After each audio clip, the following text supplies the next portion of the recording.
2007.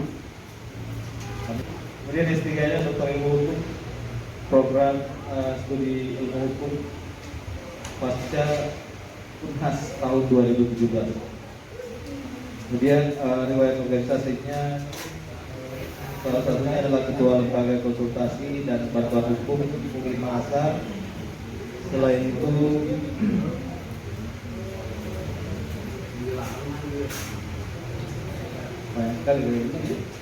beliau adalah wakil dekan 1 Fakultas Hukum Universitas Islam Makassar, Al-Ghazali Makassar. Kemudian beliau juga ketua KBH Universitas Islam Makassar. Selain itu beliau juga adalah dosen Lembaga Layanan Pendidikan Tinggi Wilayah 9 Sulawesi sampai Gorontalo. Bismillahirrahmanirrahim. Assalamualaikum warahmatullahi wabarakatuh. Selamat siang, salam sejahtera untuk kita semua. Yang saya hormati pimpinan Bawaslu Kabupaten Maros, pimpinan Panwas Kecamatan dan seluruh jajarannya, kemudian Bapak Lurah, pimpinan daerah, kecamatan, kelurahan, kecamatan kelurahan. Kemudian bapak-bapak tokoh masyarakat yang hadir, baik sebagai undangan maupun partisipasi atau undangan adik sekalian, generasi muda yang saya banggakan, saya cintai, dan beserta seluruh yang hadir pada hari ini. Ya, saya selaku narasumber juga mengucapkan terima kasih karena inilah bagian partisipasi kita. Kalau urgensi yang disampaikan tadi itu adalah partisipasi, maka inilah bagian dari partisipasi kita. Pasti kita bersyukur kepada Allah Subhanahu Wa Taala hari ini diberikan kesehatan dan keberkahan dari sekian banyak warga negara dunia Indonesia, khususnya mungkin di Maros ini. Kita alhamdulillah masih diberi kesehatan. Itu luar biasa karena di balik masa pandemi ini ya kita kadang menghadapi sesuatu yang di luar dugaan kita. Banyak di antara sahabat-sahabat kita, keluarga kita, saudara kita yang tiba-tiba terdengar telah meninggalkan kita selamanya karena sesuatu hal, termasuk terpapar dengan pandemi corona. Mudah-mudahan keberkahan ini kita manfaatkan waktu ini menjadi bagian keberkahan, yaitu ikut serta pada kegiatan-kegiatan sosialisasi yang dilakukan oleh pemerintah, khususnya Bawaslu Kabupaten Maros dalam rangka mensosialisasikan berbagai hal-hal berkaitan dengan tugas-tugas fungsi dan pengawasan serta partisipasi masyarakat dalam pengawasan demokrasi menuju pelaksanaan demokrasi pemilu kada, pilkada 2020 yang berintegritas. Baiklah, tadi sudah diperkenalkan, terima kasih kepada panitia moderator yang telah perkenalkan. Mungkin next ya langsung coba ya ditayangkan. Coba ya. Nah itu ada sedikit cerita ini, tapi tidak perlu sebenarnya, hanya kenal-kenalan saja ini. Ini bagian saya tunggu saja dari generasi muda. Saya ingin berbagi bahwa apa yang saya capai sebenarnya belum apa-apa, tapi paling tidak saya mau mengatakan berbagi pada adik-adik sekalian generasi muda bahwa tidak ada sebuah usaha, tidak ada sebuah kerja keras, dan tidak ada sebuah proses itu sia-sia. Semua akan menghasilkan sesuatu yang indah ketika kita bersungguh-sungguh untuk terlibat dan mencintai sebuah proses itu. Ya. Ini yang saya capai, sehingga saya juga diberi kesempatan untuk hadir sini sebagai narasumber tidak lain karena bukan sekedar kapasitas, tapi karena itu hasil sebuah nilai proses yang saya lewati sejak saya kanak-kanak, generasi muda dan seterusnya. Nah itu ya. Nah, baiklah, saya masuk pada satu topik pada hari ini yang sangat penting sebenarnya, urgensi dari sebuah pilkada, khususnya pilkada 2020 nanti, pemilihan kepala daerah dan wakil bupati, ya, bupati dan wakil bupati di beberapa daerah kabupaten yang ada di selatan, khususnya di Kabupaten Maros, itu adalah bagian dalam pengawasan. Karena inti dari sebuah proses, inti dari sebuah hasil yang ini kita capai adalah usaha optimal, ya, ya demokratis, ya, pengawasan dengan baik. Berjalannya fungsi dan tanggung jawab Bawaslu Kabupaten dan berjalannya dan dipastikannya berjalannya fungsi dan pengawas kecamatan dan seluruh unsur-unsur komponen. Terlebih lagi keterlibatan unsur semua lapisan masyarakat, dalam hal ini masyarakat pada intinya. Ya, saya diberi topiknya juga jelas oleh Bawaslu. Pencapaian yang diharapkan adalah menumbuh kembangkan, ya, tingkat kesadaran masyarakat melalui keikutsertaan dalam partisipasi, ya, atau keterlibatan masyarakat sebagai partisipasi dalam pengawasan pelaksanaan demokrasi yang berintegritas atau pelaksanaan demokrasi yang lebih baik. Itu yang diharapkan. Jadi apa yang diharapkan ini mudah-mudahan kita bisa tercapai, dan saya hanya mengantar semua ini. Penyinggung dari Pak Camat, sambutan dari Ketua Panitia, sambutan dari Ketua atau pimpinan Bawaslu Maros. Semua harapannya bahwa bagaimana pemilu ini bisa terlaksana dengan baik, ya, menghasilkan sebuah atau menghadirkan pemimpin di daerah kita menjadi pemimpin yang berintegritas dari hasil sebuah proses demokrasi yang jujur, ya, dilaksanakan melalui partisipasi masyarakat yang tinggi dalam pemilu ke depan. Baiklah, saya mengantar sedikit ini menyangkut apa itu partisipasi masyarakat dalam pengawasan pemilu. Ya, kalau kita melihat pemahaman tadi yang apa yang disampaikan oleh Pak Camat pimpinan tadi tentang apa itu sebenarnya partisipatif, ya, dalam pengawasan, tidak lain adalah ada upaya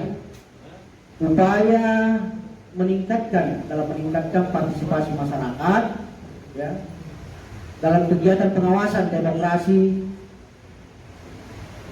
untuk proses demokrasi yang lebih baik atau yang berintegritas. Gitu. Ada upaya optimal, upaya maksimal, ya, di mana melibatkan masyarakat sebagai partisipasi dalam pengawasan terselenggaranya demokrasi yang lebih baik dan berintegritas. Itu sebenarnya partisipasi masyarakat. Banyak hal yang bisa dilakukan oleh masyarakat dalam hal ini, ya. Apa yang bisa dilakukan masyarakat? Salah satunya ini adalah menghadirkan kegiatan-kegiatan sosialisasi seperti ini. Hadirnya tokoh-tokoh masyarakat, hadirnya generasi muda dan semua lapisan masyarakat itu menunjukkan bahwa upaya partisipasi masyarakat itu sudah bagian dari proses pelaksanaan yang demikian. Lebih-lebih lagi, ya, didukung dan dihadiri oleh unsur pemerintah, kabupaten, kecamatan, dan kelurahan. Ada Pak Lurah semua di sini dengan sukarela hadir.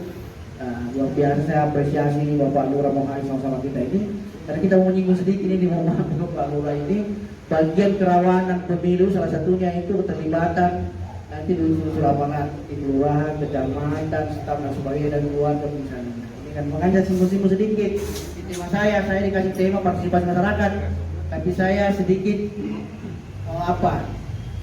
bikin jaring-jaring ke adanya netralisasi ASN dalam pemilu. Dan ini menjadi sumber kerawanan yang banyak dari temuan-temuan dari proses penindakan pelanggaran pemilu.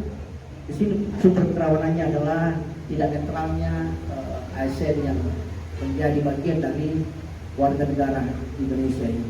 Nah, ini yang kita sini sedikit juga, ya, terkait partisipasi. Saya sedikit sini karena saya diundang dari akademisi, ya, saya sedikit membawa, ya, mau maaf kita mau mulia, ya, lagi ya, tapi mudah-mudahan bisa tetap menarik lah. Dalam teori, sebagai saya latar belakang hukum, saya mengambil teori atau teori kalau legal prudence, ya, atau teori legal teori yang diperkenalkan oleh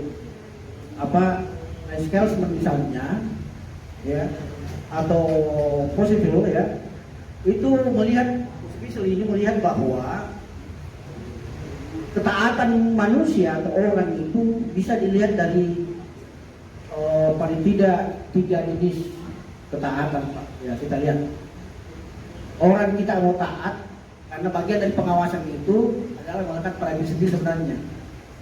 Ya, pengawasan itu akan terjadi dan menjadi bersambung dengan ketaatan seseorang, ya.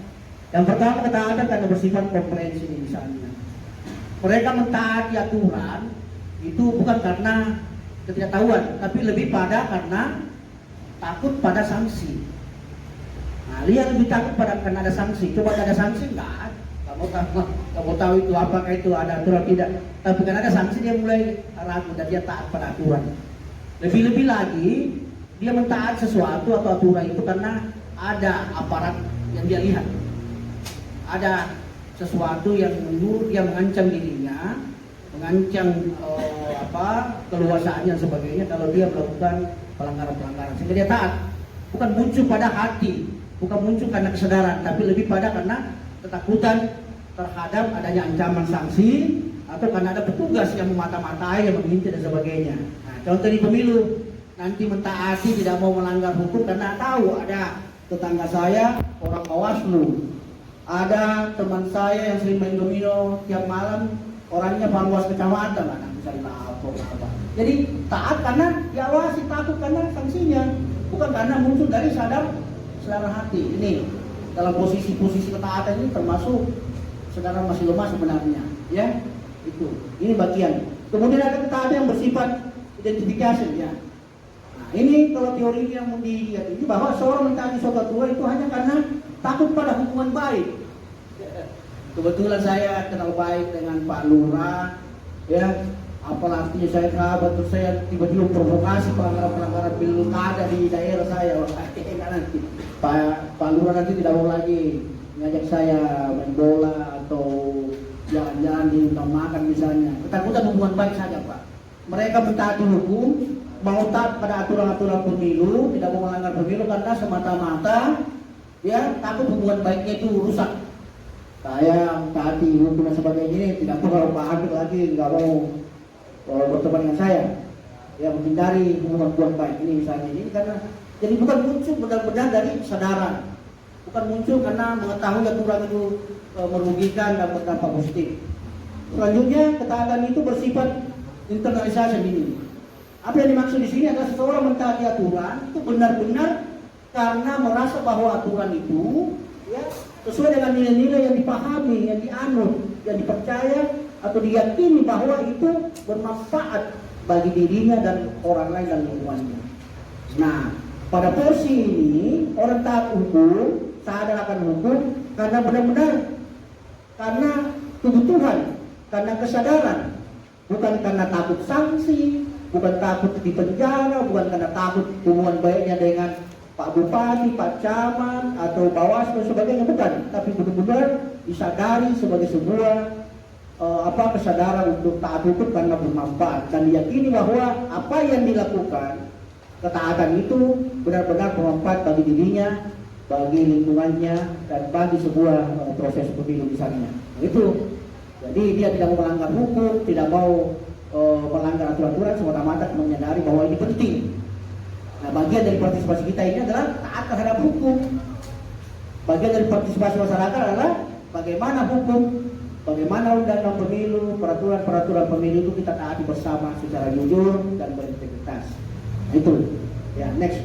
Nah, pemahaman kesadaran hukum itu sendiri kalau kita lihat, ya tadi apa kesadaran hukum yang baik itu ya tidak lain adalah ya ketaatan hukum. Di balik itu kesadaran hukum yang tidak baik adalah ketidaktaatan terhadap hukum. Nah, itu. Ya. Oke. Ya, kali ini ada 4 indikator kesadaran hukum, Pak. Itu bagaimana membawa masyarakat pada partisipasi dalam pengawasan pemilu. Yang pertama itu masyarakat harus diberi pemahaman tentang pengetahuan hukum. Bagaimana kita mau sadar, bagaimana kita mau taat pada aturan, bagaimana kita mau ikut pada pengawasan yang disampaikan oleh Bawaslu atau pemerintah atau siapapun itu, kalau tingkat kesadaran pengetahuan hukum kita itu lemah, kurang. Inilah bagian yang dilakukan Bawaslu Kabupaten Maros menjadi bagian untuk mensosialisasikan ke masyarakat, termasuk pemerintah mengingatkannya, bukan tadi ya, kalau kita sementara hanya mengingatkan saja, saya mengingatkan itu bagian dari proses sehingga berbagai peraturan-peraturan, norma-norma atau nilai-nilai yang hidup dalam masyarakat atau ketentuan yang dalam negara harus disosialisasikan karena masyarakat harus tahu dan paham itu sehingga pengetahuan akan berdampak pada baik tertulis maupun tidak tertulis hukum itu akan berdampak pada kesadaran hukum. Nah, kalau tidak tahu bagaimana tahu dengan tahu salah atau nggak tahu tuh? Ya,